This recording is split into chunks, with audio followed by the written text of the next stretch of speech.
আপনারা সকলেই জানেন আমরা পীর মুরিদির এই সিলসিলার অন্তর্ভুক্ত সবাই। পীর মুরিদিটাকে আমরা পছন্দ করি।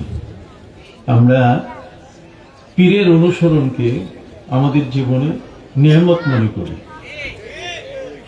পীরের অনুসরণটি আমাদের আমলের জন্য খুব সহায়ক। আমরা নবী করিম সাল্লাল্লাহু আলাইহি ওয়াসাল্লামকে দেখি নাই, কিন্তু নবী করিম সাল্লাল্লাহু আলাইহি ওয়াসাল্লামের সাথে যাদের একান্তই সম্পর্ক, সেই মহান ওলি আউলিয়া যারা, তাদের মাধ্যমে আমরা নবী করিম সাল্লাল্লাহু আলাইহি ওয়াসাল্লামের কাছে যেতে চাই, তার প্রিয় হতে চাই। সেই মাধ্যমটি হলো আউলিয়া ইকরামের মাধ্যম। আউলিয়া ইকরাম এই পৃথিবীতে সাধারণভাবে ভুঁইফোড় হয়ে আসেন নাই। হঠাৎ করে একদল অলি জন্ম নিয়ে পৃথিবীতে আসলেন, তা কিন্তু নয়। আল্লাহর অলিদের সূত্র হচ্ছে নবীগণের সাথে। অতএব প্রিয় নবী সাল্লাল্লাহু আলাইহি ওয়াসাল্লামের উম্মতের মধ্যে আল্লাহ তাআলা দ্বীন প্রচারের বিশাল দায়িত্ব যারা পালন করেছেন, নবী করিম সাল্লাল্লাহু আলাইহি ওয়াসাল্লামের এই ইসলাম প্রচারের ক্ষেত্রে যাদের সবচেয়ে বড় ভূমিকা, তারা হলেন আউলিয়াই ইকরাম। বাংলাদেশ সহ সারা পৃথিবীতে কোথাও রাজনীতির মাধ্যমে ইসলাম যায়নি। ইসলাম বহন করে নিয়ে গেছেন এক একজন মর্দে মুজাহিদ, ওলিয়ে কামেল। এই আউলিয়া ইকরাম তাদের প্রচেষ্টায় পৃথিবীতে ইসলাম কায়েম হয়েছে। উমাইয়া খলিফা, আব্বাসী খলিফা, এছাড়া মুসলিম শাসকবর্গ যারা, তাদের দ্বারা ইসলাম প্রতিষ্ঠিত হয় নাই। ইতিহাস আমাদের কাছে এর সাক্ষ্য বহন করছে, কালের সাক্ষী ইতিহাস। সম্মানিত সুধী, দিল্লির মসনদে যারা বসেছেন, তারাও ইসলাম প্রতিষ্ঠা করেন নাই। ইসলাম প্রতিষ্ঠা করেছেন সেই সমকালের যারা ওলিয়া উলিয়া পীর মাশায়েখ। এই সমস্ত রাজা বাদশাহ, বাবর বলেন, হুমায়ুন বলেন, আর যে নামেই বলেন না কেন, তারা তাদের সমকালের, সেই সময়কালের যারা ওলিয়া উলিয়া, তাদের কাছে তারা গেছেন, তাদের পরামর্শ নিয়েছেন। আউলিয়া ইকরাম তাদেরকে হেদায়েত দিয়েছে। এই সমস্ত রাজা বাদশাহরা, শাসকবৃন্দ, তারা ওলিয়া উলিয়াদের স্মৃতি স্বরূপ তারা বড় বড় মিনার কায়েম করেছেন, যেমন কুতুব মিনার, কুতুবউদ্দিন কাকি বখতিয়ার রহমতুল্লাহ আলাইহি নামে। সম্মানিত সুধী, ঠিক এমনি করে খাজা মঈনুদ্দিন চিশতি আজমিরি রহমতুল্লাহ আলাইহি খলিফা, তিনি হলেন সেলিম চিশতি। সেলিম চিশতি তার অবস্থান হচ্ছে সিকরি, এটি আগ্রা থেকে বেশ দূরে। আমি সেখানে গিয়েছি, ফতেপুর সিকরি, সেখানে সেলিম চিশতির মাজার। সম্রাট আকবর দ্বীনে ইলাহি প্রচার করার আগে, দ্বীনে ইলাহি প্রচার করার আগে যখন ভালো পথে ছিলেন, তখন তিনি তার এই সেলিম চিশতির তিনি বায়াত নিয়েছিলেন। সেলিম চিশতি হলেন খাজা মঈনুদ্দিন চিশতি আজমিরি রহমতুল্লাহ আলাইহির খলিফা। তিনি সেই জায়গায় ফতেপুর সিকরিতে তার পীরের থাকার জন্য যে বিশাল প্রাসাদ করে দিয়েছেন, যে প্রাসাদ দেখলে আপনার মনে হবে যে এখানে হয়তো কোনো রাজা বাদশাহ বাস করেন। হ্যাঁ, এই কথা সত্যি, দুনিয়ার কোনো রাজা বাদশাহ সেখানে বাস করেন না, বরং আধ্যাত্মিক জগতের বাদশাহ যিনি, তিনি সেখানে কি করেন? বাস করেন। আপনি জানেন, সম্রাট আকবর দ্বীনে ইলাহির এই পদস্খলনের আগে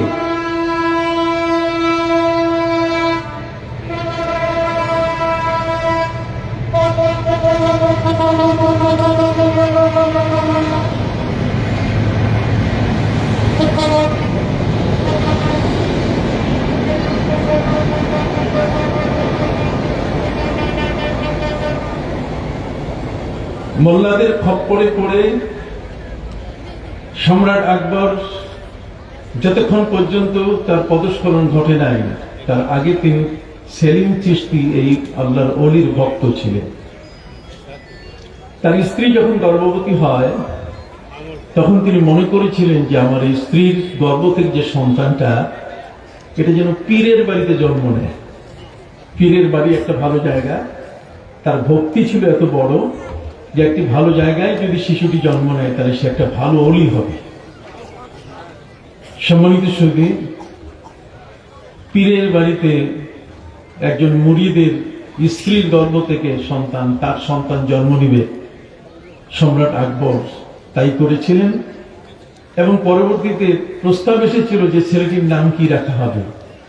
সম্রাট আকবর তিনি তার এই ছেলের নাম রেখেছিলেন পীরের নাম দিয়ে সেলিম। সম্রাট আকবরের প্রথম পুত্রের নাম কি? সেলিম। আমি কথাগুলো এই কারণে বলছি যে আল্লাহ পাক রব্বুল আলামিন এই পৃথিবীতে দুই ধরনের প্রশাসন রেখেছেন। এক ধরনের প্রশাসন হচ্ছে জাহিরি, আরেকটা হচ্ছে কি বাতিনি। জাহিরি প্রশাসনে দেশের রাষ্ট্রপ্রধান, রাষ্ট্রপতি, মন্ত্রী, এমপি, চেয়ারম্যান, তারপরে মেম্বার, এরপরে দাফাদার, চৌকিদার পর্যন্ত। কিন্তু আল্লাহ পাক রব্বুল আলামিন বাতিনি জগৎটাকে, আধ্যাত্মিক জগৎটাকে শাসন করার জন্য তার পক্ষ থেকে কিছু মহান ব্যক্তিদেরকে তিনি নিজেই মনোনীত করেছেন। হাদিস শরীফের মধ্যে এসেছে, আবু দাউদ শরীফে, ইন্নাল্লাহা ইয়াবআসু আলা রাসি কুল্লি মিয়াতিন মান ইউজাদ্দিদু লাহা দীনাহা। আল্লাহ তাআলা প্রতি 100 বছরের মাথায় একজন মুজাদ্দিদ তিনি পৃথিবীতে মনোনীত করেন। সুবহানাল্লাহ। ইয়াবআসু শব্দের অর্থ প্রেরণ করেন।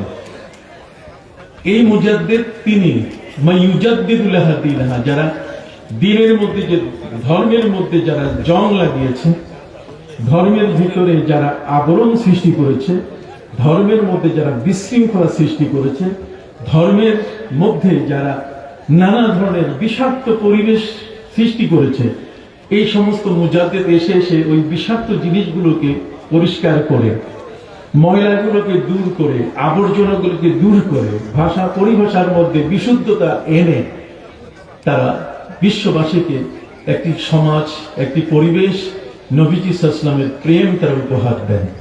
সুবহানাল্লাহ।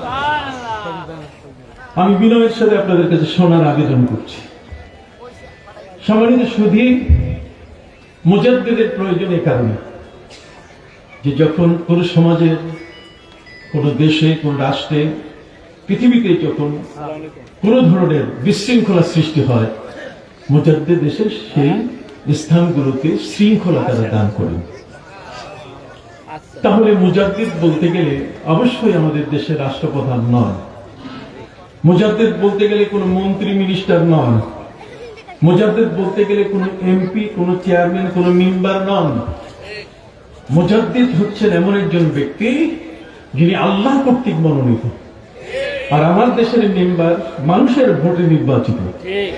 আমাদের দেশের চেয়ারম্যান, এমপি মানুষের ভোটে, যেখানে হিন্দুও ভোটার আছে, খ্রিস্টানও ভোটার আছে, কতক্ষণ যেখানে মুসলিমও ভোটার আছে, তাদের দ্বারা নির্বাচিত ব্যক্তি নন, তিনি এককভাবে আল্লাহ কর্তৃক মনোনীত।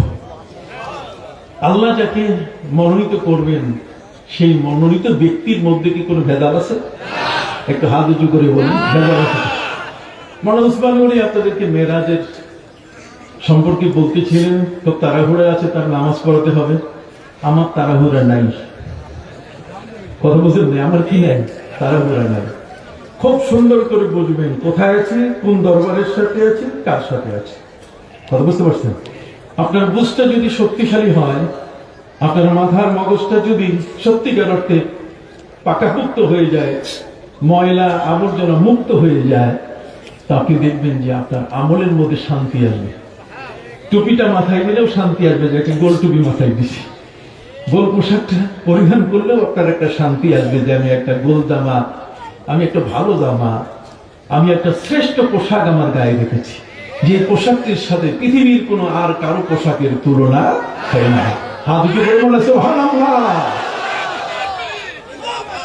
সম্মানিত সুধী, এক্সেপশনাল ব্যতিক্রম ধর্মী হলো সারসিনা দরবার।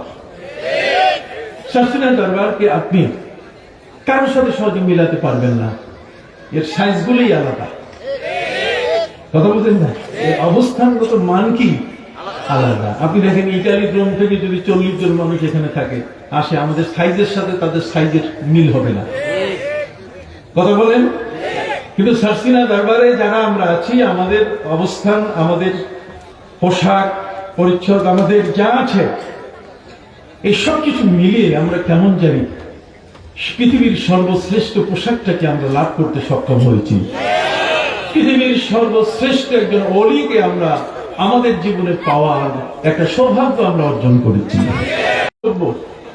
পবিত্র কোরআনে আল্লাহ পরিষ্কার বলে দিয়েছেন, ওয়াত্তাবে, ইত্তিবা করো, মানো, চলো, অনুসরণ করো, মান আনাবা ইলাইয়া, যে আমার উপরে তাকে উজাড় করে দিয়েছে, আমি ছাড়া আর সে কিছু বুঝে না।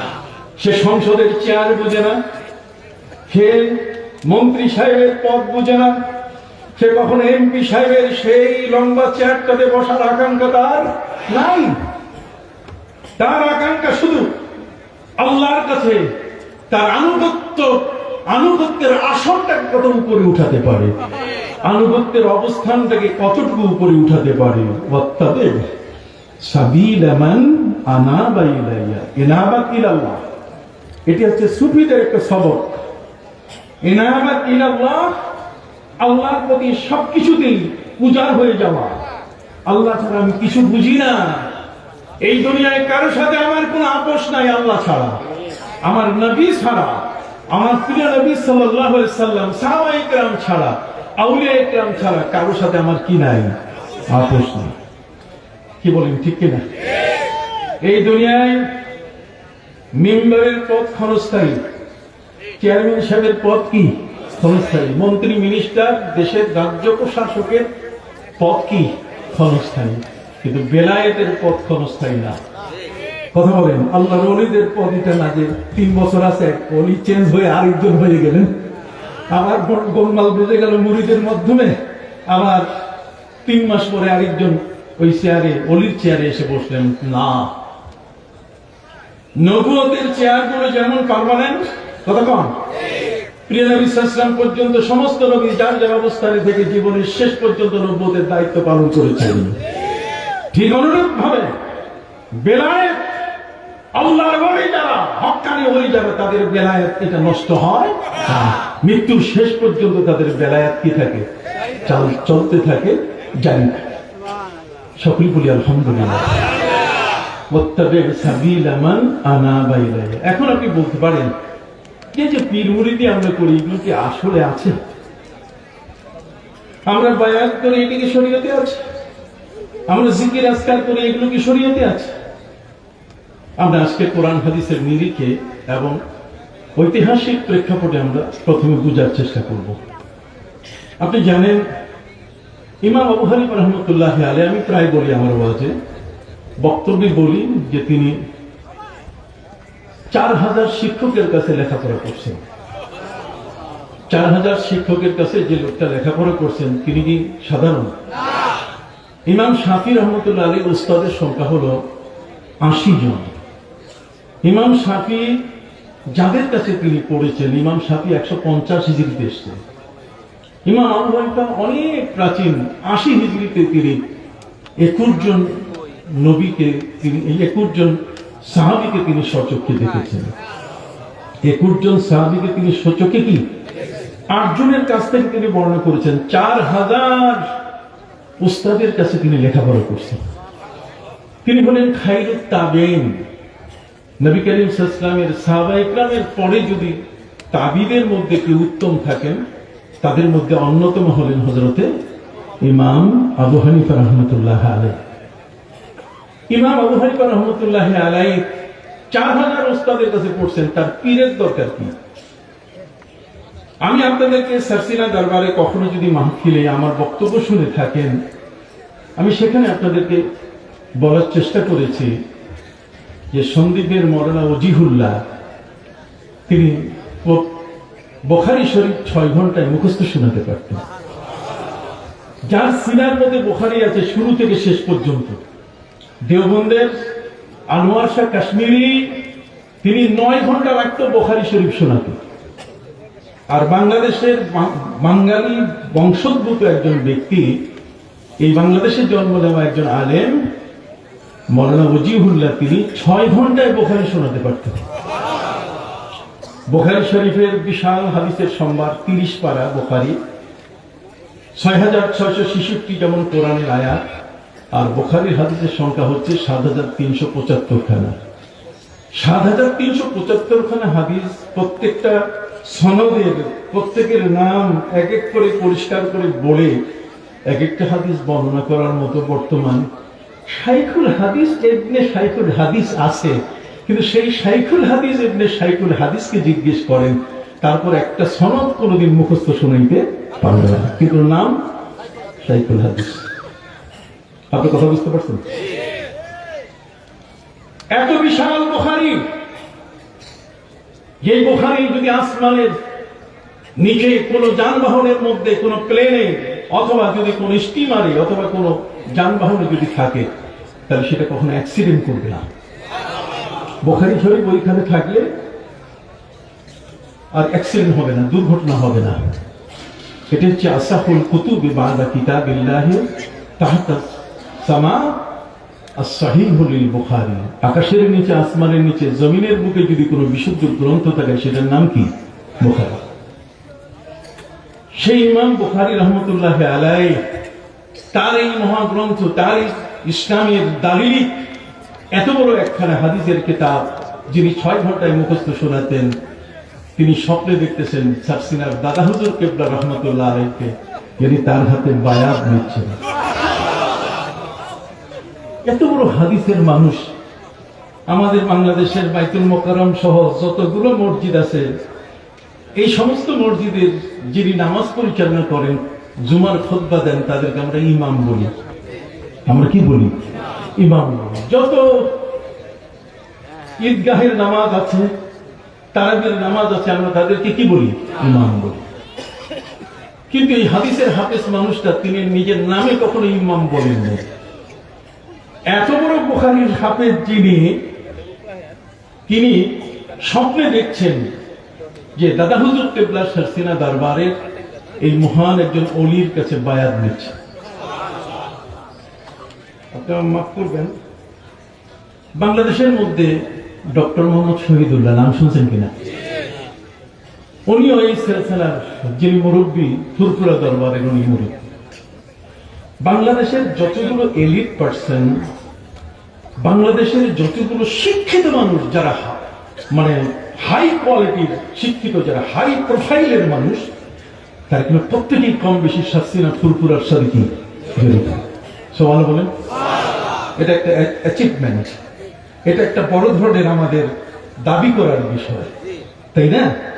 যে শিক্ষিত মানুষগুলো কিন্তু ওই নাচানাচি, ঢোল তবলা, এগুলোর সাথে অল্প কিছু মানুষ আছে, কিন্তু আল্লাহ নামের জিকির বিনা ঢোলে, বিনা তবলায়, বিনা হারমোনিয়ামে, মাথায় পাগড়ি দিয়ে, লম্বা দাড়ি রেখে, সুন্নতি পোশাক পরে ইবাদত বন্দেগী করা, এটাই দরবারগুলোর বৈশিষ্ট্য।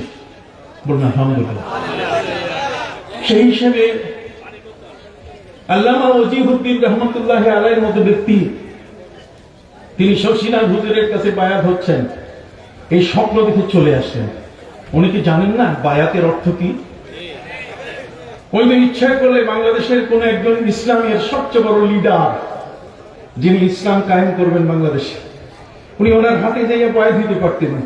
ওনার হাতে গিয়ে উনি হাত মেলাতে পারতেন যে আমি আপনার সাথে বায়াত নিচ্ছি, আপনি আমাকে ব্যবহার করেন। আমি অবাক হয়ে যাই, আমার মাথায় ধরে না, যখন আমাদের কোন ছাত্র সারসিনা মাদ্রাসার পরিচয় দিয়ে বলে যে আমি অমুকের সাথে আমি শপথ করতেছি, এটা বিশ্বাস করতে কষ্ট হয়, কারণ সারসিনার শপথ বায়াত ভিন্ন। এই ভিন্ন বায়াত হচ্ছে ইলতিজাম বিত্তাআতি ফিল মারুফ। আমি বেশি সুন্দর করে যে রুকুটা করতে পারবো, সেই রুকুটা করার জন্য আমি বায়াত নিচ্ছি। আমি সবচেয়ে সুন্দরভাবে যেন সেজদা করতে পারি।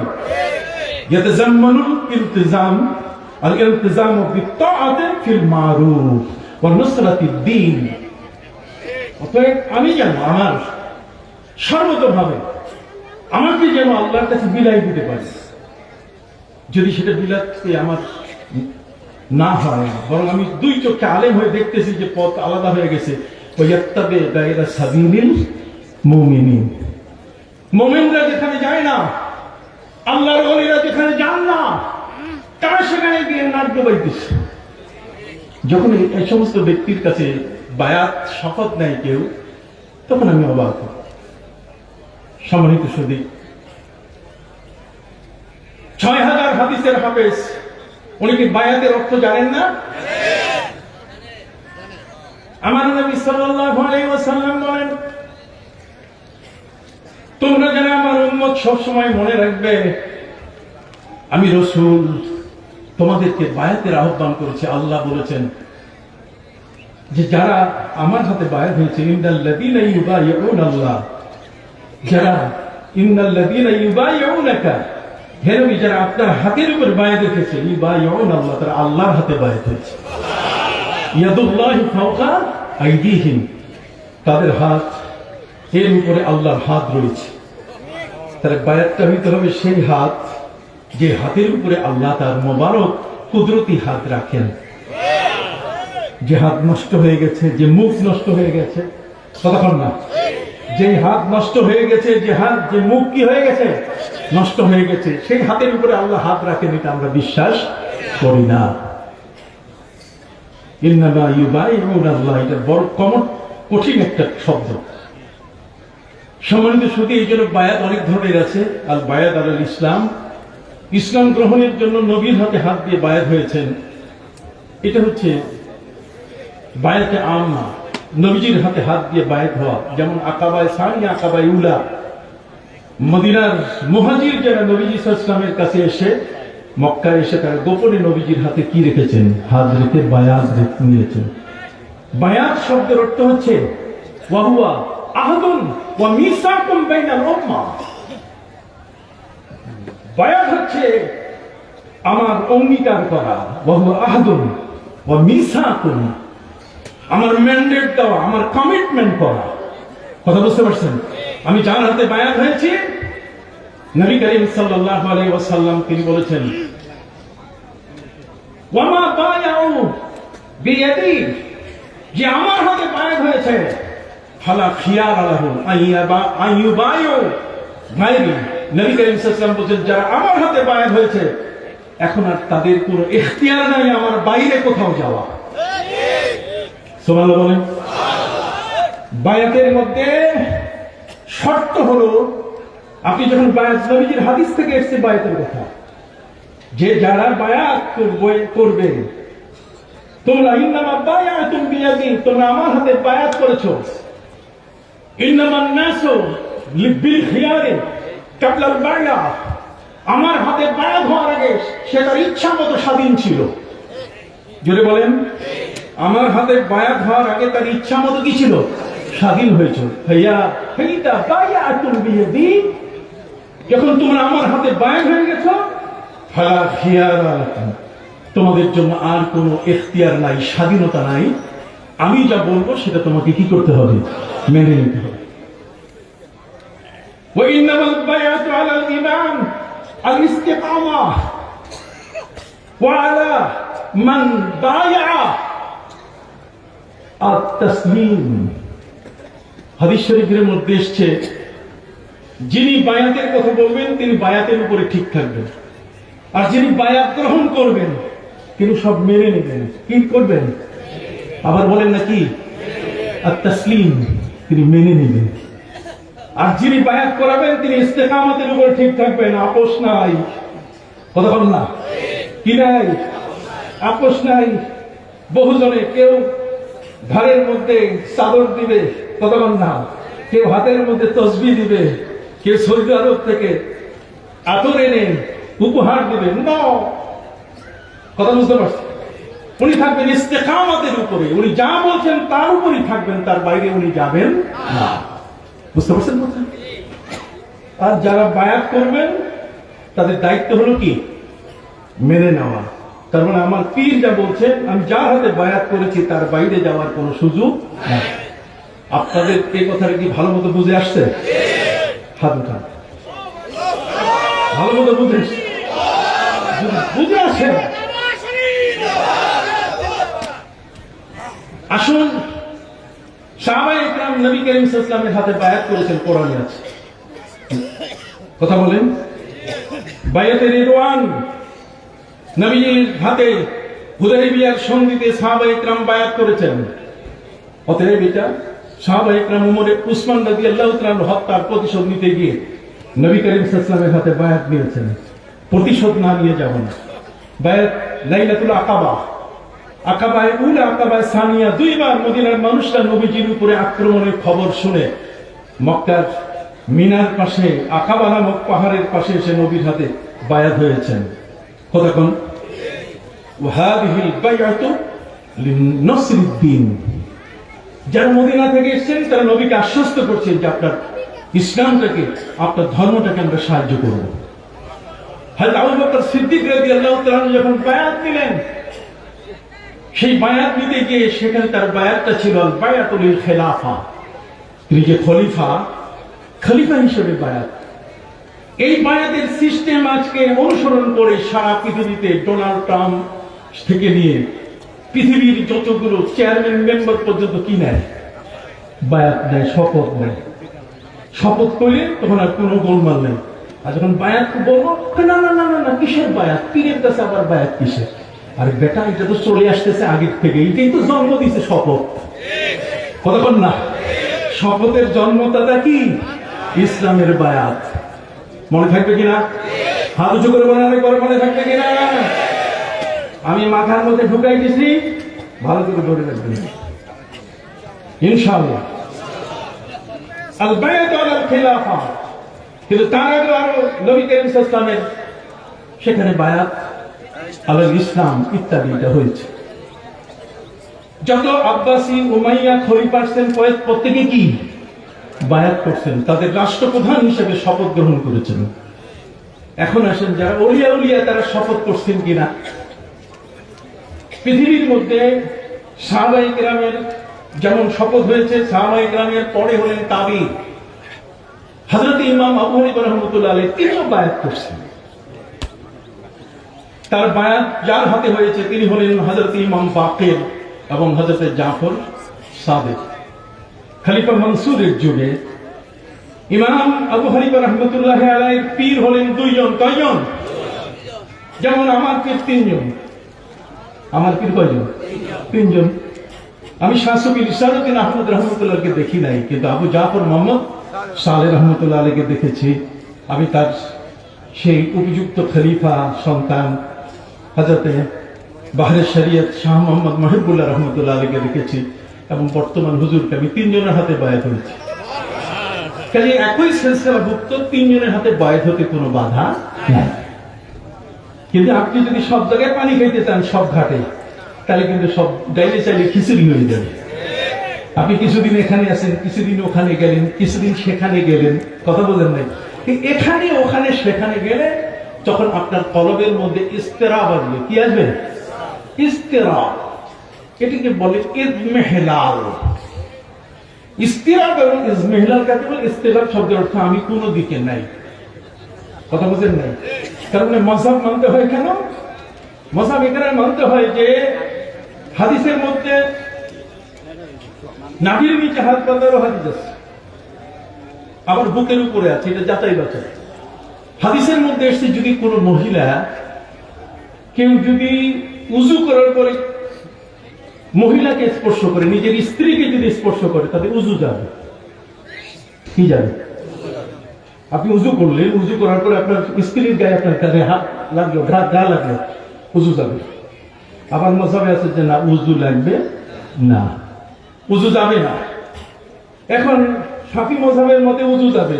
আপনি দেখলেন যে সে তার গায়ে স্ত্রীর গায়ে হাত দিয়েছে, তাতে উযু যাওয়ার কথা। আপনি যখন তাকে জিজ্ঞেস করবেন যে উযু তো গেছে আরেকবার, কই না না, আমি হানাফি মাযহাবে আছি। হানাফি মাযহাবে তো গায়ে লাগলে কি লাগবে না? উযু লাগবে না। অস্থির কিছু মানুষ আছে পৃথিবীতে, যারা এই ধরনের সুযোগ বুঝে তাল মিলাইয়া তারা তাদের মাযহাব পালন করে। আমরা এই তাল তলিতে নাই, এই তালে তলে এগুলোতে কি আমরা প্রকাশ। সম্মানিত সুধী, ইমাম আবু হানিফা রাহমাতুল্লাহ আলাইহির পীর হলেন কয়জন? এবং আমি আপনাদেরকে বহুবার বলেছি, ইমাম আবু হানিফা বলছেন যে 4000 ওস্তাদের কাছে পড়ছি, কিন্তু 4000 ওস্তাদ আমার পীর না। 4000 ওস্তাদ কিন্তু আমার কি না, তারা আমার শিক্ষক। মোস্ট ইম্পর্টেন্ট কথা বল না, আমি তাদেরকে রেসপেক্ট করব, সম্মান করব, এতে কোনো সন্দেহ নাই। কিন্তু সবাই আমার কি না, আমার পীর দুইজন, যার জন্য তিনি তার বাণী রেখে গেছেন, লাউলা সানাতান লা হালাকা নুমান। তিনি বলছেন আমার জীবনের 70 বছর বয়স, 80 হিজরিতে জন্ম নিয়েছেন, 150 ইন্তেকাল করছেন। অতএব 70 বছর বয়সে আমি যত জ্ঞান ভান্ডার অর্জন করেছি, এই সব জ্ঞান ময়লা হতো, ময়লা ধরে নষ্ট হয়ে যেত, আমার জ্ঞানগুলো পচে যেত, এই জ্ঞানগুলো ব্যবহার করতে পারতাম না। আমার জ্ঞানকে আমি ব্যবহার করতে শিখেছি, আমার জ্ঞানকে ময়লা থেকে পবিত্র রাখার আমি যত ব্যবস্থা এগুলো শিখেছি। আমার জীবনে যদি 2 বছর আমি না পেতাম, আর সে 2 বছর হলো যে আমি আমার দুইজন ওলি হযরত ইমাম বাকের এবং জাফর সাদিকের খেদমতে, দুইজন মহান ওলির খেদমতে গিয়ে আমার 4000 ওস্তাদের জ্ঞানগুলোকে আমি পবিত্র করে ময়লাগুলো দূরে সরাইয়া এটাকে পারফেক্ট আমার জীবনে আমল করার জন্য আমি উপযুক্ত করতে পেরেছি। যে জন্য দেখবেন আমরা কতটুকু জানি, ইমাম আবু হানিফা 4000 ওস্তাদ, তিনি কিন্তু কোনোদিন বলেন নাই যে নবীজির সাহাবায়ে কেরাম সত্যের মাপকাঠি না, এটা কিন্তু বলেন নাই। ইমাম আবু হানিফার একটা কথা নিয়ে আসেন, যিনি 21 জন সাহাবীকে দেখেছেন, 8 জনের সাথে যার হাদিস শ্রবণ হয়েছে, সাহাবায়ে কেরাম সত্যের মাপকাঠি না, এটা ইমাম শাফি বলছেন কিনা তোমরা বের করো। তোমাদের চেয়ে অনেক প্রবীণ তিনি, কথা বলেন। আকাবির, তোমরা আকাবির বানাইছো নাসিরউদ্দিন আলবানীকে, তোমরা আকাবির বানাইছো ইবনে তাইমিয়াকে, আর আমাদের আকাবির হলেন ইমাম আবু হানিফা, আমাদের আকাবির হলেন হযরতে জাফর সাদিক, আমাদের আকাবির হলেন হযরতে ইমাম বাকের, জাইনুল আবেদিন, হযরত আলী রাদিয়াল্লাহু তাআলা, হযরত ইমাম হাসান এবং হুসাইন রাদিয়াল্লাহু তাআলা। তারা হলেন আমাদের কি আকাবির। আকাবির নিয়ে গজল বলো বেটা, হুঁশ নাই? কোন জমিনে বসে কথা বলছো? আকাবির শব্দের অর্থ তুমি বুঝো? সামান্য 1 চুল পরিমাণ দাড়ি তোমার মুখে নাই, আর তুমি আকাবিরের গান গাও? সম্মানিত সুধী, আমি বলে যাচ্ছি, মনে রাখবেন, ইমাম আবু হানিফা রাহমাতুল্লাহি আলাইহি তিনি বলেন লাউলা সানাতান লা হালাকা নুমান। আমার 70 বছরে যদি 2টা বছর না পেতাম, তাহলে আমি কি নিতাম? হালাক হয়ে যেতাম, আমি ধ্বংস হয়ে যেতাম। তার সে 2টা বছরের ইতিহাসটা জিজ্ঞেস করা হয়েছে, তিনি বলছেন 2 বছর আমি আমার দুইজন ওলির কাছে আমি তাদের খেদমতে ছিলাম। সুবহানাল্লাহ বলেন। এই দুইজন ওলির কাছে তিনি বায়াত হয়েছেন। সম্মানিত শুধু ইমাম আবু হানিফা, ইমাম মালিক রহমতুল্লাহি আলাইহি, ইমাম মালিক উনি তাসাউফের উপরে যে মডার্ন কথা বলছেন, যেটা সর্বযুগে এটাকে একটা অস্ত্র বানিয়ে ব্যবহার করা যায়, যাচাইয়ের একটা সবচেয়ে চমৎকার একটা বাক্য, একটা বাণী তিনি দিয়ে গেছেন। আর সে বাণীটা তিনি বলছেন যে মান তাফাক্কাহা ওয়া লাম ইয়াতাসাওয়াফ ফাকাদ তাফাসসাকা। কতক্ষণ না? মান তাসাওয়াফা ওয়া লাম ইয়াতাফাক্কা ফাকাদ তাজান্দাকা ওয়া মান জামা বাইনাহুমা ফাকাদ তাহাক্কাকা। এটা হলো পরিমাপের মিজান।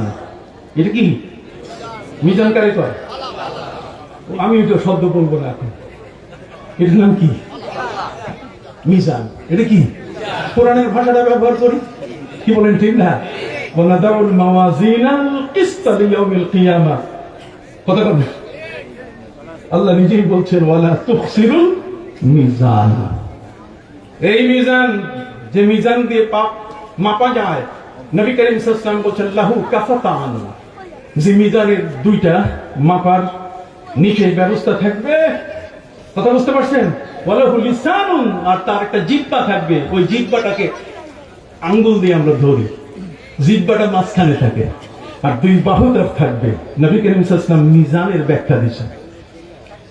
হযরত দাউদ আলাইহিস সালাম আল্লাহর কাছে বলছেন যে আল্লাহ, আপনি কোরআনে বললেন মিজানে সব মাপ হবে, তো মিজানটা আমার একটু দেখাই দেন।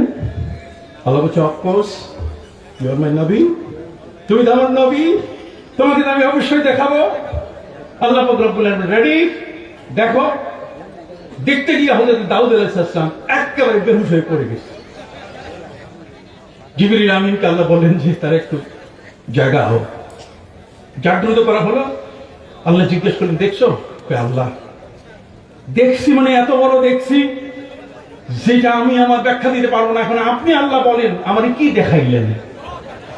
আল্লাহ বলছেন যে মিজানের যে দুইটা পার্ট, তার মধ্যে নেকি বদি যেখানে উচ্চারণ করা হবে, ওজনুল আমাল সালিহাত, এবং সোজা ভাষায় ওজনুল হাসানাত ওয়াস সাইয়্যাত। নেকি বদি যেখানে মাপা হবে, তার একটা অংশ সাত আসমান যত বড় তত বড়, আর একটা অংশ সাত জমিন যত বড় তত বড়। হযরত দাউদ আলাইহিস সালাম বলছেন, এই জন্যই তো আমি বেহুশ হয়ে পড়ে গেছি, যেটা ভরবো কেমনে।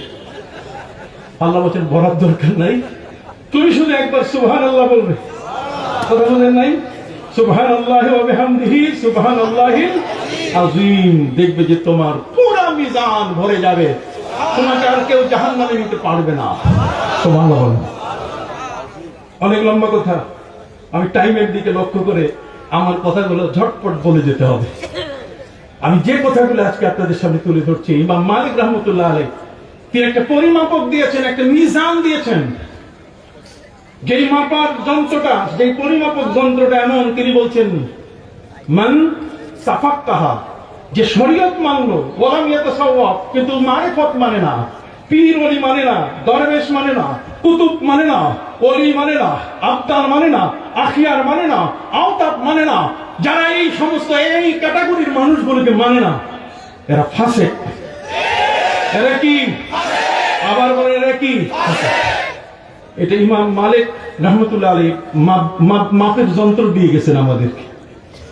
ওয়ামান তাসাওয়াফা ওয়ালাম ইয়াতাফাক্কাহ, যে ব্যক্তি শুধু মারিফত দিয়ে আছে, তারা ঝুলাইতেছে, এই করতেছে ওই করতেছে, কিন্তু নামাজ রোজার কোনো খবর নাই, শরীয়ত নাই। যদি শরীয়ত তার কাছে না থাকে, মারিফত নিয়ে থাকে, তাহলে সে জিন্দিক, ফাকাদ তাযান্না, সে কাফের। ওয়ামান জামা বাইনাহুমা ফাকাদ তাহাক্কাকা, আর দুটাকে যদি কেউ একত্রিত করে, তাহলে সেই প্রকৃত একজন ওলি। সুবহানাল্লাহ বলেন। তাহলে শরীয়ত আর মারিফত দুইটাই থাকতে হবে। ইমাম মালিক রাহমাতুল্লাহ আলাইহির চোখে কি শুধু শরীয়ত ছিল না মারিফতও ছিল? না না, সবাইকে বলতে হবে, তার চোখে শুধু শরীয়ত ছিল না মারিফত? শরীয়ত মারিফত কি? তাহলে ইমাম মালিক তিনি নিজেও মারিফত মানতেন। এখনো মারিফত মানতে গেলে উনি বায়াত নিছেন কিনা? ইমাম মালিক রাহমাতুল্লাহ আলাইহির পীর যিনি, তিনি হলেন হযরত কারি নাফে। মদিনা শরীফের পাশাপাশি শুয়ে আছে ইমাম মালিক রাহমাতুল্লাহ আলাইহির কবর, যেখানে মাজার, তার পাশে তার পীরের মাজার কারি নাফে। জান্নাতুল বাকিতে, জান্নাতুল বাকিতে তার মাজার। ইমাম মালিক রাহমাতুল্লাহ আলাইহি তিনি বায়াত হয়েছেন কার কাছে?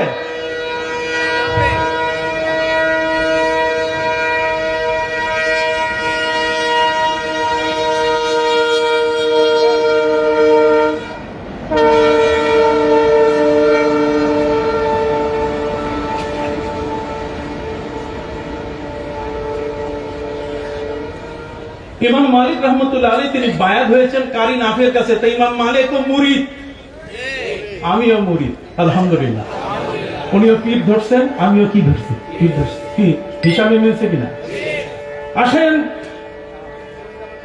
ফিকহি ইজতিহাদের জগতে মহান আলেম হযরত ইমাম শাফি, তার পীর আছে কিনা? তার পীর ছিল কিনা? ইমাম শাফি রাহমাতুল্লাহ বলছেন যে দেখো, সময়টা এটা তুমি সময়ের কান ধরে আদায় করবা, সময়টা যেন তোমাকে ছেদন করে তোমাকে যেন মেরে না ফেলে, তার মানে সময়কে ব্যবহার করবে, এটা তোমার জীবনে একান্ত প্রয়োজন। ইমাম শাফি রাহমাতুল্লাহ আলাইহির পীর হলেন ইমাম মালিক রাহমাতুল্লাহ আলাইহি। কে? দেখেন, সিলসিলার মাযহাবের যারা আলেম, তারা কি পীরও। একদিকে তারা যেমন কোরআন হাদিসের মগজ বের করতে পারেন, ফিকহগুলো কোরআন হাদিসের নির্যাস বের করতে পারেন, পাশাপাশি তারা তরিকতেরও কি এক একজন পীর এবং কি মুরিদ। সুবহানাল্লাহ বলেন। সম্মানিত সুধী, 12.5 লক্ষ হাদিসের হাফেজ ইমাম আহমদ বিন হাম্বল, যার নামে হাম্বলি মাযহাব, তার পীর কে ছিলেন? তার পীর ছিলেন ইমাম শাফি রহমতুল্লাহ আলাইহি। কে? ইমাম শাফি। তাহলে দেখেন তো, এদিকে ইমাম, একদিকে মুহাদ্দিস, একদিকে মুস্তাহিদ, তার মানে হাদিস কোরআন গবেষণা করে বের করতে পারেন ইস্তেমবাত, আর একদিকে তারা প্রত্যেকেই কি পীর মুরিদি করেন। ঠিক এই নিয়তের উপরে সারসিনা দরবার একদিক থেকে বিশাল মাদ্রাসা, হাদিসের, তাফসীরের, আদমের, ফিকহের বিশাল শিক্ষাস্থান, সুবহানাল্লাহ বলেন। আরেকদিকে দরবার কুতুবখানা, খানকাহ। একদিকে খানকাহ, আরেকদিকে কোরআন, হাদিস, তাফসীর, শরীয়ত আর কি মারিফত। সবাই বলেন না শরীয়ত আর কি, দুইটাই পাশাপাশি। পৃথিবীর মধ্যে কোথাও আলিয়া মাদ্রাসার পাশে, এই বাংলাদেশে যত কওমি মাদ্রাসা আছে, কোন কওমি মাদ্রাসার পাশে আলিয়া নাই, কিন্তু আমাদের আলিয়ার পাশে কি আছে? আমাদের এই ধরনের দ্বীনিয়া মাদ্রাসা আছে। দেখেন, আমরা জ্ঞানটাকে প্রাধান্য দিয়েছি, আলিয়ার কওমি শব্দটাকে আমরা প্রাধান্য দেই নাই। আমরা প্রাধান্য দিয়েছি কাকে? ইলমে হাদিস এবং ইলমে কোরআন। এটা সিনার মধ্যে আনতে যতগুলো পদ্ধতি লাগে। তাহলে পবিত্র কোরআন আমাদেরকে বলেছে, ওয়াত্তাবি সাবিলা মান আনাবা ইলাইয়া, তুমি তার কথা, তুমি তার পথ অনুসরণ করো, যে আমি আল্লাহর পথ অনুসরণ করে আমার প্রতি উজাড় করে দিয়েছেন। তার ইমাম আবু হানিফা কি আমাদেরকে বলছেন না যে তোমরা আমার মতো ইমাম বাকের পাইলে তার কাছে মুরিদ হও? কথা বল না। ইমাম আবু হানিফার কি এই ধরনের একটা গভীর বক্তব্য কি আমাদের মধ্যে ভেসে বেড়াচ্ছে না, যে তিনি বলছেন যে আমার পীর যেমন জাফর সাদেক, তোমরাও এরকম জাফর সাদেকের কাছে যাও। কি বলেন, ঠিক কিনা? অতএব এই যুগের জাফর সাদেক সারসিনার পীর, এদেশের ইমাম বাকের সারসিনার কি পীর, এদেশের কারি নাফে সারসিনার পীর। সুবহানাল্লাহ বলেন। মনে থাকবে কিনা? কেউ চ্যালেঞ্জ করলে আমাকে দেখাই দিবেন। কথা বুঝেন না? চ্যালেঞ্জ করলে আমাকে দেখাই দিবেন। বাবা, আমরা পীর মুরিদি করি, সোজা কথা। আমাদের পক্ষে কোরআন এবং হাদিসের কি আছে? দলিল আছে। এই সমস্ত ওলিরা, ইমাম আবু হানিফা রাহমাতুল্লাহি আলাইহি, তিনি রমজান মাসে 60 খতম কোরআন করতেন। এক এশার উযু দিয়ে ফজরের নামাজ 40 বছর তিনি আদায় করছিলেন। যিনি এত বড় 4 লক্ষ হাদিসের হাফেজ, 4,04,000 শিক্ষকের যিনি ছাত্র, যিনি এতগুলো সাহাবীর সাথে তার সাক্ষাৎ পেলেন, কথা বল না, যিনি পীরের দরবারে গেলেন, সেই মানুষটার আখলাক কত চমৎকার, আখলাকে হামিদা। কথা বল না, যে তিনি রমজান মাসে যখন আসতো, মাহে রমজানে তিনি রোজা রাখতেন, পাশাপাশি প্রতিদিন তিনি কোরআন 2 বার করে খতম করতেন। কয়বার? আসেন, এখন মহাকাণ্ড ঘটে গেছে এর ভিতরে। একটি মানুষ যিনি একদিনে 2 বার কোরআন খতম করেন, 30 দিনে 60 বার কোরআন খতম ইমাম আবু হানিফা করেন, এটা জায়েজ কিনা? আমরা আহলে হাদিসদেরকে প্রশ্ন করব, পরিষ্কার। আমরা বর্তমান সময়কালে যারা সালাফি দাবি করেন, এই সালাফি আহলে হাদিস নজদীক, আমরা তাদেরকে প্রশ্ন করব, তোমরা আমাদের ধারাবাহিক প্রশ্নের উত্তর দাও যদি পারো। হাদিস শরীফের মধ্যে এসেছে, নবী করিম সাল্লাল্লাহু আলাইহি ওয়াসাল্লাম বলেন, লা সামা মান সামা আবাদা, যে ব্যক্তি প্রতিদিন রোজা রাখে, কথা বল না, যে ব্যক্তি প্রতিদিন রোজা রাখে তার রোজা হবে না, তার কোনো রোজা নাই। সহিহ বুখারীতে হাদিস এসেছে, সেখানে 1077 নম্বর হাদিস। ইমাম বুখারী রাহমাতুল্লাহি আলাইহি হাদিস নকল করেছেন, হাদিস এনেছেন, লা সামা মান সামাল আবাদা, যে ব্যক্তি সব সময় রোজা রাখে, প্রতিদিন রোজা রাখে, তার রোজা কি না? রোজা না। এটা বুখারী শরীফের হাদিস। ইমাম বুখারী এই হাদিসখানা বুখারীতে আলোচনা করেছেন। সেই ইমাম বুখারী প্রতিদিন রোজা রাখতেন। আহলে হাদিসরা উত্তর দাও, তোমরা ইমাম বুখারীকে নিয়ে সবসময় গর্ব করে, আপনারা বুঝেন নাই বোধহয়। আমি আরেকটু বুঝাই দেই। নবী করিম সাল্লাল্লাহু আলাইহি ওয়াসাল্লাম তিনি বলেছেন যে তোমরা কোরআন খতম করবে আলা আকাল্লি সালাসাতি আইয়ামিন, কোরআন খতম হবে 3 দিনের সময় নিয়ে, 3 দিন সময় নিয়ে তোমরা কোরআন খতম করবে। আর নবী করিম সাল্লাল্লাহু আলাইহি ওয়াসাল্লামের যেটা সুনানে হুদা, নবী করিম সাল্লাল্লাহু আলাইহি ওয়াসাল্লামের যেটা সুন্নাত, সেটা যে কোরআন খতম হবে 1 সপ্তাহে। আবার বলেন কত দিনে? 1 সপ্তাহে কোরআন খতম হবে।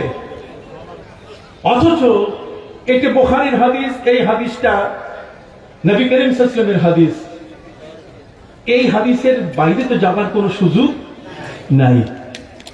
তাহলে হযরত ইমাম আবু হানিফা রাহমাতুল্লাহ আলাইহি প্রতিদিন যে 2 বার কোরআন খতম করলেন, নবীজি বলছেন 3 দিনের কমে খতম হবে না, 1 সপ্তাহের পরে কোরআন খতম করা যাবে না। আর ইমাম আবু হানিফা রাহমাতুল্লাহ আলাইহি প্রতিদিন কি? তাহলে হাদিসের সাথে সংঘর্ষ হলো কিনা? আমি আহলে হাদিসদেরকে বলবো, ইমাম আবু হানিফাকে ঠেকাও। ঠেকাইতে গেলে তোমরা বুখারী নিয়ে আসবে। আসো, ইমাম বুখারী প্রতিদিন কোরআন তেলাওয়াত করতেন, সুবহানাল্লাহ বলেন। তিনি প্রতিদিন একদিনে 1 বার কোরআন খতম করতেন। হযরত উসমান রাদিয়াল্লাহু তাআলা আনহু 1 রাকাতে পুরো কোরআন খতম করতেন। তাহলে এই 1 রাকাতে তোমরা তো বলছো 3 দিনের কমে হবে না, 7 দিনের কমে কোরআন খতম করা হবে না। তাহলে তোমাদের হাদিস আছে, তাহলে হযরত উসমান রাদিয়াল্লাহু তাআলা যে 1 রাকাতে 30 পারা কোরআন 1 রাকাতে খতম করছেন, এটা ঠেকাও, হাদিস দেখাও যে উনি পারবেন না। না পারার হাদিসটা দেখাও। 3 দিনের কমে পারা যাবে না, এটা ঠিক আছে, কিন্তু উসমান রাদিয়াল্লাহু তাআলা কি তোমাদের চেয়ে হাদিস কম বুঝছেন? কথা বল না। ইমাম আবু হানিফা রাহমাতুল্লাহি আলাইহি রমজান মাসে 60 দিনে কয়বার? মানে 30 দিনে 60 বার। আর হযরতে তামিমে দারি উনিও প্রতিদিন কোরআন খতম করতেন। তাহলে প্রতিদিন কোরআন খতম করা, তাহলে বোঝা গেল সব হাদিস তোমাদের কাছে আসে নাই, সব হাদিস তোমরা পাও নাই। আপনি জানেন রোজা রাখার ক্ষেত্রে বলা হয়েছে একসাথে রোজা রাখা যাবে না, অথচ ওয়াকি ইবনে জাররাহ, হযরত শুবা ইবনে হাজ্জাজ, ওয়াকি ইবনে জাররাহ, শুবা ইবনে হাজ্জাজ, হযরত ইমাম বুখারী, তারা প্রতিদিন রোজা রাখতেন, শুধু নিষিদ্ধ 5 দিন ছাড়া। কথা বল না। যদিও সাওমে দাউদ রোজা হচ্ছে 1 দিন খাওয়া 1 দিন রোজা, নবীজি বলছেন যে বা প্রতিদিন রোজা রাখবে, তার রোজা নাই। কিন্তু ইমাম বুখারী যে প্রতিদিন রোজা রাখলেন, তোমরা কি বলবে যে ইমাম বুখারী উনি নবীজির হাদিস বুঝেন নাই? মানে আমল করলেন কিভাবে? তোমাদের কাছে প্রশ্ন, আমাদের এই প্রশ্নগুলোর উত্তর তোমরা দিবে। কথা বুঝতে পারছো? একটা হাদিস পাইলেই বলে যেটা জয়ীফ, এই হাদিসটাকে পাইলেই কয় এটা মওযু। এই হাদিস জয়ীফ তোমাদেরকে কে শিখাইছে? আমার নবীর কোন হাদিসে নবী বলেন নাই যে আমার হাদিসটা জয়ীফ। কথা কন। নবীজি কখনো বলেন নাই যে আমার হাদিসটা কি জয়ীফ। নবী কখনো বলেন নাই আমার হাদিসটা মরফু। তার হাদিস জয়ীফ মরফু এটা কে বানাইলো? নিশ্চয়ই তোমাদের ওস্তাদ কেউ বানাইছে।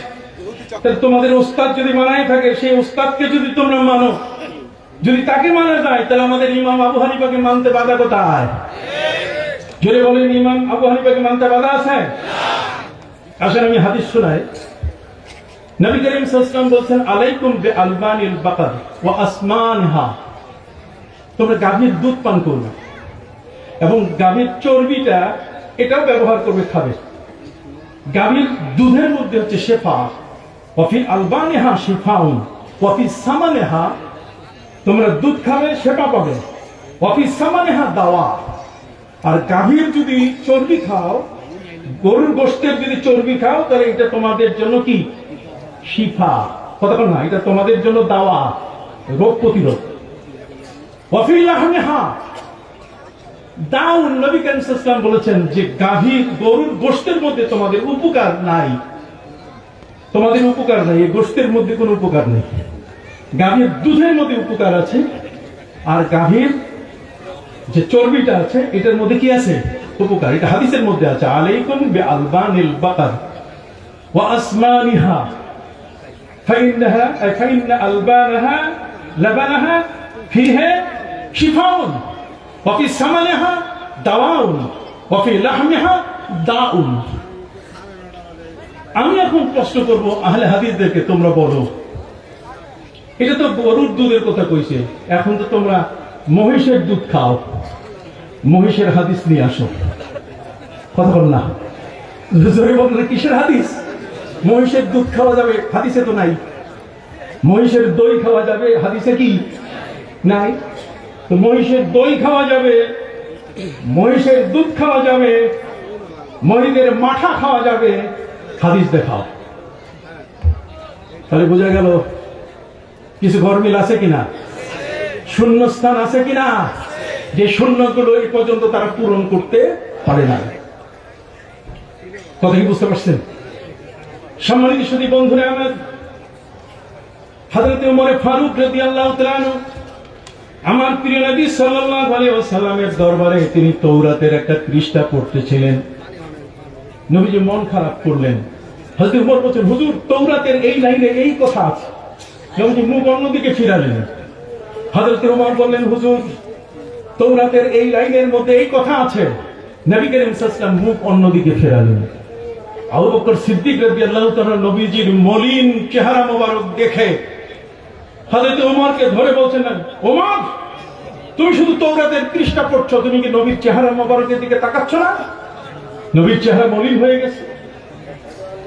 হযরতে ওমর ফারুক রাদিয়াল্লাহু তাআলা করজোরে নবীর কাছে ক্ষমা চাইলেন, আমি বুঝি নাই নবীজি। তখন নবী করিম সাল্লাল্লাহু আলাইহি ওয়াসাল্লাম বলছেন, শোনো, লাউ কানা মূসা হাইয়ান, যদি মূসা আজকে আমার সামনে বেঁচে থেকে যদি আমার সামনে আসতেন, লাত্তাবানি, তাহলে তিনি তৌরাত পড়তেন না, তিনি আমার সাথে সামনে কি পড়তেন? কোরআন পড়তেন। কথা কবি, লাউ কানা মূসা হাইয়ান লাত্তাবানি, যদি মূসা বেঁচে থাকতেন তাহলে আমার সামনে এসে তিনি কোরআন পড়তেন। এখন আহলে হাদিসদের বলবো যে যারা লেখাপড়ায় বাইবেল পড়ে, কথা বল না, এই যে বাইবেল গুলো পড়তেছে, যে তাদের ধর্মগ্রন্থে কি আছে, বাইবেল পড়া যাবে না, তালমুদ ওদের যে তৌরাত পড়া যাবে না, এটার উপরে তোমাদের কাছে হাদিস আছে কিনা হাদিস দেখাও। ওরা হাদিস দেখাইতে পারবে না। আমি সোজা কথায় আপনাদের কাছে বলতে চাই, আহলে হাদিসের ভিতরে শুধু শূন্যতা ছাড়া কিছু নেই। জোরে বলেন, শূন্যতা ছাড়া কি কিছুই নাই। তারা আমাদের অসংখ্য প্রশ্নের উত্তর দেওয়ার মতো কোনো শক্তি রাখে না। তারা নিজেদেরকে বলে সালাফি। জোরে বলে, নিজেদেরকে কি বলে?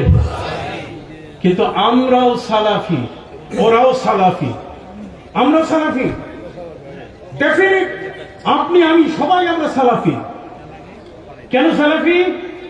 সালাফি শব্দের অর্থ দুইটা, একটা হচ্ছে সালাফ, সালফে সালেহিন। কথা বল না, সালফে সালেহিন বলতে গেলে নবী, রাসূল, তাবিন, এরা সব সালফে সালেহিন। আর সালাফি মানে এই যারা আমরা নবীর উম্মত, সাহাবায়ে কেরামের ভক্ত, তাবিনদের অনুসারী, আমরা হচ্ছি সালফে সালেহিন। সালফে সালেহিনকে আমরা অনুসরণ করি, আমরা সালাফিদের অনুসরণ করি না। যেই সালাফিরা নবীজিকে জিন্দা মনে করে না, যেই সালাফিরা নবীজি সাল্লাল্লাহু আলাইহি ওয়াসাল্লামকে বলে যে তারা রওজা মুবারকে তিনি জিন্দা না, খুঁড়লে কিছুই পাওয়া যাবে না। কথা বুঝতে পারছেন? যে সালাফিরা নবীজি রওজা মুবারকা জিয়ারত করতে বাধা দেয়, যারা ফতোয়াবাজি করে, কথা বলেন, আমরা কখনো সেই পথে কি যাইতে পারি? যাইতে পারি না। এখন আসেন, বুকে হাত বাঁধা, নাভির নিচে হাত বাঁধা, বুকে হাত বাঁধা, নাভির নিচে হাত বাঁধা, সালাফিরা বলে বুকে। তাহলে বুকে তোমার কে শিখাইলো? নাভির নিচে যে হাত বাঁধতে হয়, ওটা তোমরা পাইলে না কেন? ওটা তোমার ওস্তাদ শিখাই নাই? নিশ্চয়ই তুমি কাউকে অনুসরণ করতেছো। কি বলেন, ঠিক না? নিশ্চয়ই তুমি কাউকে কি অনুসরণ করছো, কারো কথা শুনে তুমি এটা বলতেছো, তোমার কথা না এটা। তোমার নিশ্চয়ই আরেকজন তোমাকে পথ দেখায়, সেই পথ দেখার মানুষটা যদি আলবানি হয়, নাসিরউদ্দিন আলবানি, মানে না। জোরে বলেন, কি?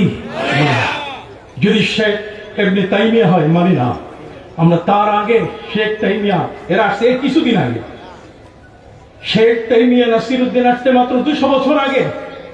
আমরা প্রিয় নবী সাল্লাল্লাহু আলাইহি ওয়াসাল্লামের সাহাবায়ে কেরামকে অনুসরণ করতে চাই। সেই যুগে তারাবির নামাজ হযরত ওমর 20 রাকাত চালু করেছে। অতএব আলবানির কোন বক্তব্য তারাবি সম্পর্কে আমাদের কানে প্রবেশ করবে, আমাদের কানে প্রবেশ করবে হযরত উমর ফারুকের বাণী, হযরত উবাই ইবনে কাবের ইমামতি। হযরত উবাই ইবনে কাব রাদিয়াল্লাহু তাআলা আনহু তিনি 20 রাকাত তারাবির ইমাম হিসাবে ইমাম হযরতে উমর ফারুক রাদিয়াল্লাহু তাআলার পক্ষ থেকে তিনি মসজিদের ইমাম সরকারিভাবে তাকে নিয়োগ দেওয়া হয়েছে। উমর ফারুকের শাসনামলে 10 বছর 6 মাসের এই শাসনামলে খেলাফতকালে হযরত উমর তিনি মসজিদ নববীর ইমাম হিসাবে সরকারিভাবে নিয়োগ দিয়েছেন হযরত উবাই ইবনে কাব। আর উবাই ইবনে কাব তিনি তারাবির নামাজ পড়াইছেন কয় রাকাত? 20 রাকাত। হাত উঁচু করে বলেন 20 রাকাত। তাহলে আমরা 20 রাকাত না 8 রাকাত? আমরা উমর ফারুকের সাথে আছি না ওই আলবানির সাথে নাই? আমি কি আপনাদেরকে বুঝাতে পারছি? সম্মানিত সুধী, ওয়াত্তাবি' সাবিলা মান আনাবা ইলাইয়া সুম্মা ইলাইয়া মারজি'ুকুম ফাউনাব্বিউকুম বিমা কুনতুম তা'মালুন। আমরা আল্লাহর ওলিদের পথ ধরেছি, এর মধ্যে সমাধান আছে। ওইটাতে সমাধান নাই, ওইটাতে আছে কেওয়াস। জোরে বলেন ওইটাতে কি আছে? খুব মনে রাখবেন, জীবনে বাঁচি কিনা জানি না, বলে যাই মনে রাখবেন, ওইটাতে আছে কি? কেওয়াস, দ্বন্দ্ব আছে, ফিতনা আছে। আর আল্লাহর ওলিদের এইগুলোতে কি নাই? ফিতনা নেই। যেমন আমি এখানে হাদিস বলি, হাদিস সহ কোরআনের আয়াতেও আছে। মানে উসমান গনি একটা কথা বলছেন, ওই যে কুকুর পাহারা দিছে না আসহাবে কাহাফকে, যে পাহারা দেয় সে আবার ঘুমায় কেমনে? কাজে এখানে স্লিপ অফ টাং হয়ে গেছে, না স্লিপ অফ কি টাং হয়েছে। কুকুরটা ছিল পাহারাদার, কুকুরটা ছিল কি পাহারাদার। যে পাহারা দেয়, যে গার্ড দেয়, সে তো ঘুমাইতে পারে না। 7 জন যুবক ঘুমাইছে, কিন্তু কুকুর কি ঘুমাই নাই, কিতমির ঘুমাই নাই। ঠিক আছে, এটা আমি মুরব্বী হিসাবে সংশোধন করার অধিকার রাখি। কথা বুঝতে পারছেন? সম্মানিত সুধী, এই যে কুকুর যদি শিকার করে, হাদিসের মধ্যে এসে ইজা ওয়ালাগাল কালবু ফি ইনাই আহাদিকুম ফালইয়াগসিলহু 7 মাররাতিন ওয়া উখরাহুন্না বিতুরাব। যদি কারো কুকুর যদি কারো পাত্রে মুখ দেয়, কথা কম, কুকুর যদি কারো পাত্রে কি দেয়, সবাইকে বলতে হবে কুকুর কারো পাত্রে কি মুখ দেয়, তাহলে সেটা ধুয়ে ফেলতে হবে 7 বার।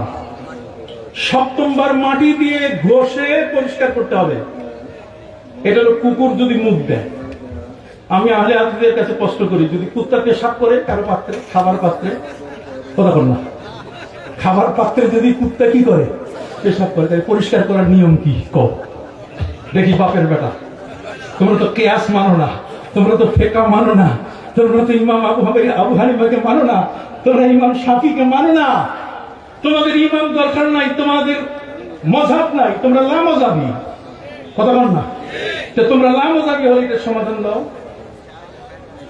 এটা পারবে না। আসেন, নবী করিম সাল্লাল্লাহু আলাইহি ওয়াসাল্লাম বলেছেন, ইজা আতাইতুমুল গায়াতা ফালা তাস্তাকবিলুল কিবলাতা ওয়ালা তাস্তাদবিরুহা ওয়ালাকিন শাররিকু আও গাররিবু। ওরা ব্যাখ্যায় যায় না, হাদিসে যা আছে তাই।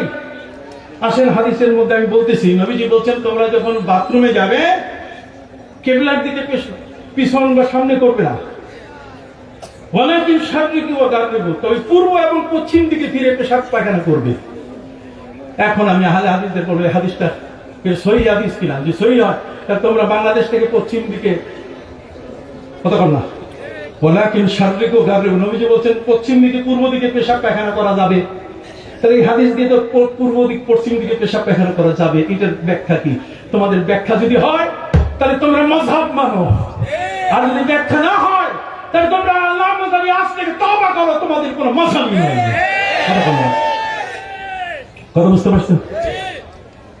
এগুলো হচ্ছে জ্ঞানের কথা। আমি আগেই বলেছি না, একটু দিতেছি, মাথায় ধরে রাখেন। কথা বুঝে গেছে? তাহলে আপনি বুঝবেন যে নবী করিম সাল্লাল্লাহু আলাইহি ওয়াসাল্লামের সুন্নাহ। নবীজি বলেছেন, আলাইকুম বিসুন্নতি ওয়া সুন্নাতিল খুলাফায়ে রাশিদিন আল মাহদিয়্যিন। আমি তোমার কাছে আমার সুন্নাত রেখে গেলাম। কথা কি বুঝতে পারছেন? আমি আপনাদের কাছে একটু বলতে চাই, হাদিস শরীফের মধ্যে আছে না, যদি পাত্রে, পানির পাত্রে, পানির গ্লাসে যদি মাছি পড়ে, কয় না মানুষগুলো কথা, পানির পাত্রে যদি কি পড়ে, তাহলে মাছি পড়লে হাদিসের নিয়ম কি? ওটার সুবাও, পানির মধ্যে সুবাইয়া আবার বাইর করে দাও। আর আমি আলে হাদিসকে বলবো যে পানির মধ্যে মাছি পড়ে নাই, পিঁপড়া পড়ছে, না হলে ওই যে হরিণ পড়ছে একটা, তাহলে কি হবে? সুবাইতে হবে না সুবান সারা বাইর করতে হবে? কখন হাদিস দেখাও, তোমাদের কাছে হাদিস আছে কিনা? নাই, পারবে না দেখে। নবী করিম সাল্লাল্লাহু আলাইহি ওয়াসাল্লাম এক কাপড়ে নামাজ পড়ছেন, এক কাপড়, এক কাপড়ে নবীজি নামাজ পড়ছেন। তোমরা মাঝখানে পায়জামা পরো কেন? কথা বল না, এক কাপড়ে নামাজ পড়তে গেলে তোমার এক কাপড়ে পড়তে হবে, ভিতরে কিছু থাকবে না। কথা বল, ওরা হাদিস দেখাইতে পারবে না। এক কাপড়ের হাদিস কি? এক কাপড়ে নবীজি নামাজ পড়ছেন, কিন্তু ওরা নিজেরা কি পড়ে না। হাদিসের মধ্যে এসছে মানিস্তাজমারা ফালিউতের, ওই যে মুহাদ্দিস সাহেবরা বসা আছেন এখানে, সব হাদিসের পণ্ডিতরা এখানে বসা আশপাশে। হাদিস শরীফের মধ্যে এসছে মানিস্তাজমারা ফালিউতের, যখন তুমি বাথরুমে যাবে তখন কুলুপ ব্যবহার করবে। কয়টা? তিনটা। কুলুপ ব্যবহার করতে গেলে নবীজির যুগে কি টিস্যু ছিল? কতক্ষণ টয়লেট টিস্যু ছিল? এখন ওদেরকে আমি বলবো যে এখন যারা টয়লেট টিস্যু তোমরাও তো ব্যবহার করো, তোমরা তো মাটির কুলুপ পাথর ব্যবহার করো না, তাহলে সুন্নত গেল কই? এই যে টিস্যু ব্যবহার করা যাবে, এটা দলিল দেখাও। যদি দলিল না দেখাও, তোমরা ওই যুগে চলে যাও, তোমরা পাথর ছাড়া তোমাদের পবিত্রতা আসবে না। কথা কি বুঝতে পারছেন? আমি আমার ভাইদের খেদমতে আরজ করতে চাই, আপনারা জানেন স্বর্ণের পাত্রে খাওয়া রূপার পাত্রে খাওয়া যাবে না, এটা হাদিসে আসছে। আপনি শুনতেছেন কিনা? স্বর্ণের পাত্রে, স্বর্ণের প্লেট আর রূপার প্লেটে কি খাওয়া যাবে না, এটা হলো নবীজির হাদিস দ্বারা সাব্যস্ত। তাহলে স্বর্ণের প্লেটের মধ্যে, আপনার স্বর্ণের ছোট বাটির মধ্যে, সেখানে আতর অথবা এই ধরনের কিছু সুগন্ধি রেখে, সেখানে সুগন্ধি রেখে ব্যবহার করা যায়, এটা কোন হাদিসে আছে? তোমরা ব্যবহার করো। কতক্ষণ না, স্বর্ণের পাত্র ব্যবহার করা যাবে না খাবারে, কিন্তু আতর দিয়ে ব্যবহার করা যাবে, এই হাদিসটা দেখাও। এই হাদিসটা তুমি দেখাতে পারবে না। সম্মানিত সুধী, এই ধরনের অসংখ্য প্রশ্ন, যে প্রশ্নের উত্তর দেওয়ার মতো ক্ষমতা তাদের নাই। নবীজি বলছেন গোসল করলে 3.5 লিটার পানির বেশি যেন ব্যবহার না করো। গোসল করতে গেলে কত লিটার লাগবে? আহলে হাদিসদের বলবো যে আপনারা যখন শাওয়ার ছাড়েন, বাথরুমে যাইয়া গোসল করতে যাইয়া উপরে যখন শাওয়ারটা ছাড়েন, তখন কি 3,500 হিসাব জীবনে করছেন? বেশি পানিটা যে ব্যবহার করলেন, এতে কি আপনাদের হাদিস আছে? ঠিক কথা বল, এটা তারা আমাদেরকে দেখাতে পারবে না, কোনো মতেই তাদের পক্ষে এটা সম্ভব নয়। অতএব আমি আমার আলোচনার শেষ প্রান্তে এসে গেছি। আমি আপনাদের খেদমতে আরজ করতে চাই, ওয়াত্তাবি সাবিলা মান আনাবা ইলাইয়া, আল্লাহর পথে, আমার পথে যে জীবন উৎসর্গিত করেছে, তোমরা তাদেরকে অনুসরণ করো। অতএব আউলিয়া কেরাম, পীর মাশায়েখ, ইমাম আবু হানিফার পীর আছে কিনা? বলেন আছে কিনা? তাহলে ইমাম আবু হানিফা কি আমাকে বার্তা দিয়ে যায় নাই? আমি যেমন জাফর সাদেকের কাছে গেছি, আমি যেমন ইমাম বাকেরের কাছে গেছি, তোমরাও যাও। আমার ওলিদের কাছে তোমরা, অর্থাৎ ওলিয়া উলিয়াদের কাছে তোমরাও যাও। আল্লামা কান্নানী রাহমাতুল্লাহ আলাইহি তিনি বলেছেন, এই পৃথিবীর মধ্যে প্রায় 28টা আল্লাহর ওলিদের স্তর আছে। কথা বুঝতে পারছেন? তার মধ্যে গাউসুল আজম আছে, কুতুব আছে, কুতুবুল আকতাব আছে, কতক্ষণ না, কুতুবুল ইরশাদ আছে, আওতাদ আছে, তারপরে আখিয়ার আছে, আবদাল আছে, ওলি আছে, দরবেশ আছে। এগুলোর ক্লাসিফিকেশন এত বেশি, এরা হাত তুলে যদি দোয়া করে, ওয়াইন্না মিন ইবাদিল্লাহি মান লাউ আকসামা আলাল্লাহি লা বাররা, হাত তুলে দোয়া করলে সাথে সাথে সে দোয়া কবুল হয়। আমার দেশের রাষ্ট্রের দায়িত্বে যারা, বৃষ্টি হবে না, আপনি তাদেরকে বলেন যে বৃষ্টি দেন, পারবে? আর আপনি আল্লাহর ওলিদেরকে বলেন, আল্লাহর ওলিরা নবীর সরাসরি ডাইরেক্ট কানেকশন প্রাপ্ত ব্যক্তি। নবী করিম সাল্লাল্লাহু আলাইহি ওয়াসাল্লাম জুমার দিনে বক্তৃতা দিচ্ছেন, খুতবা, সাহাবায়ে কেরাম বলছেন বৃষ্টি নাই, বৃষ্টির দোয়া করেন।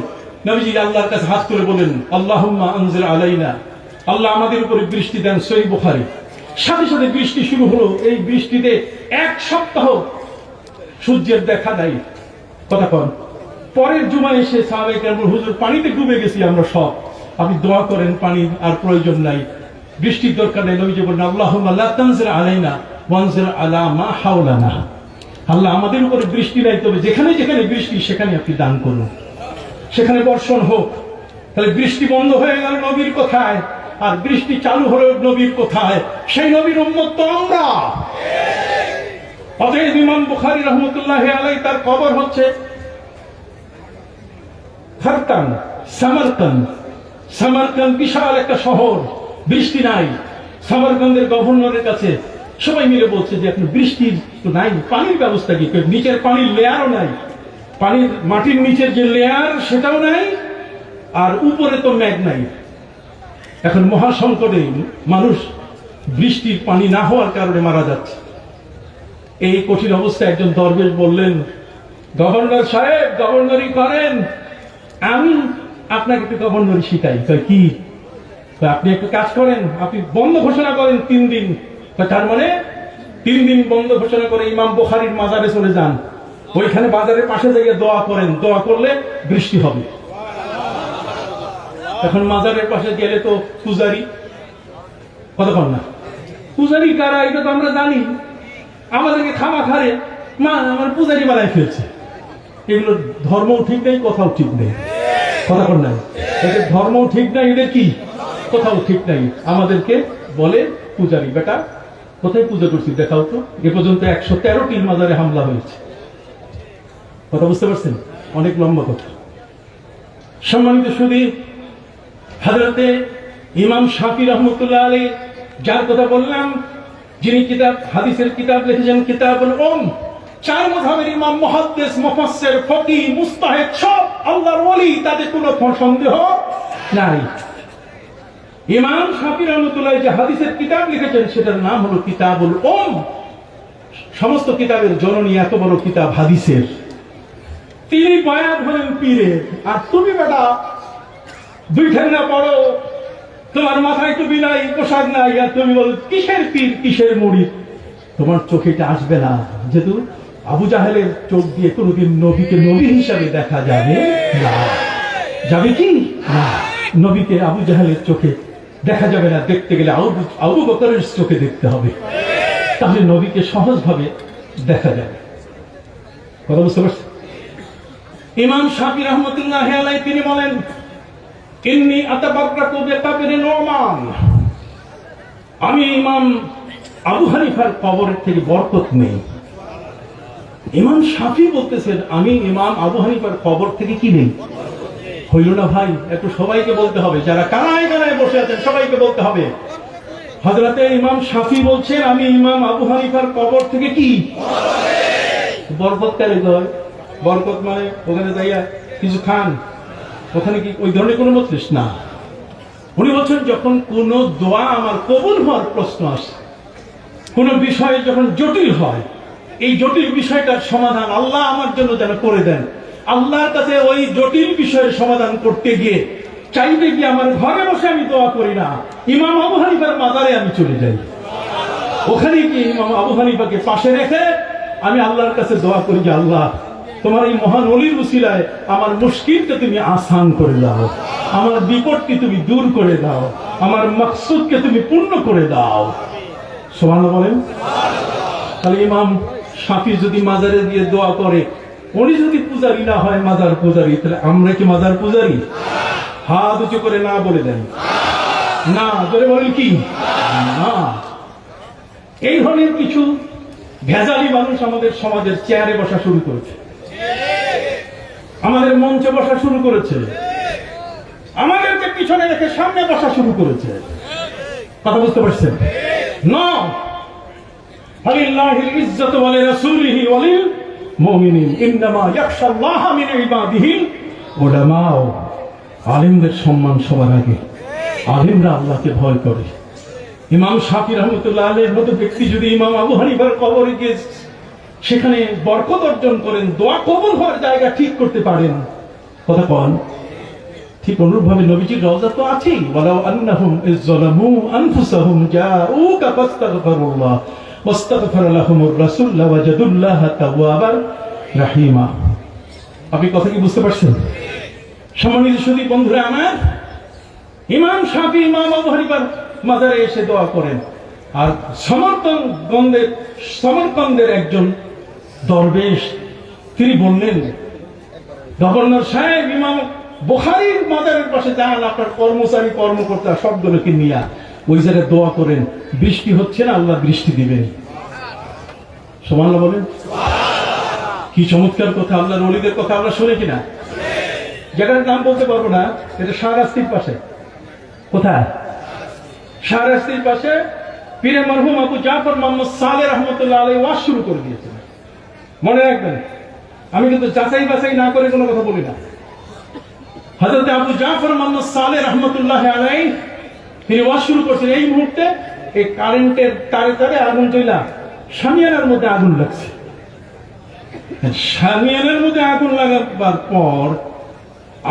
লাগবার পর চতুর্দিকে ছড়িয়েছে, আর মানুষ কি আর থাকে? হুজুর কেবলা বলে, এই দাঁড়াও, যাও, কই আগুন থামাও, আগুন থামাও। বলার সাথে সাথে আগুন নিভে গেল। এই শাহরাস্তি।